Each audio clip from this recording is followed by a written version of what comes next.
I proposed to Shayna at Disneyland on Christmas Eve. I knew exactly what ring she wanted. She had a picture of it in her room, so I got it at Cartier.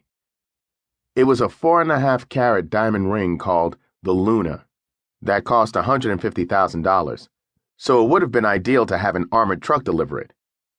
But instead, I kept the ring in the pocket of my big puffy down jacket. All I could think about was that I might lose it, and that it would be such a fucking fail if I did. We rode all the rides we normally did, trying to make the afternoon normal. Then, when it got dark, we went to the Haunted Mansion. Every year, they redecorated for the holidays with a Nightmare Before Christmas theme, so it seemed like the perfect time and place to propose. Anytime we went to Disneyland, we had a special tour guide so we wouldn't get swarmed, and we can go on all the rides right away. That day, I told the guide, his name was Nick, that I wanted to be able to go on the Haunted Mansion ride solo with Shayna. So we went into the portrait gallery that turns into an elevator, and after the voice said, "Of course there's always my way," the lights went out with a clap of thunder. That was my time. While the lights were out, I got down on one knee. I hadn't lost the ring, and when the lights came on, I popped the question. She said yes, and then she got down on one knee and pulled out a ring of her own. We both had the same idea. We rode the rides for a couple more hours, and then we went home, got drunk, and had sex, like pretty much every night.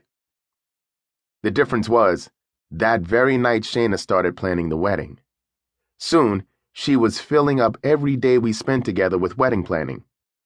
It kept getting harder to leave behind Shayna, Landon, and Atiana when I went on tour with Blink-182. While I was away, Landon took his first steps. And then when I came home, Shayna brought him to the airport and he didn't recognize me. I went to hug him, and he just started crying. It killed me. When I was home, I just wanted to hang out with Landon, sewing patches on his clothes or giving him a mohawk with the little hair he had. And as soon as he could hold the drumsticks, I started teaching him to play the drums. But as much as I loved the idea of never leaving the little guy ever again, I had a job to do, and soon enough, I flew down to Australia for another Blink-182 tour. Leaving my family behind was the hardest it had ever been, and on top of the flight, to get through the heartache, I needed to take pills. I was still taking Vicodins by the handful, but while I was down there, I got some Oxycontin, which was even crazier. Sometimes little Chris and I took it together on our days off.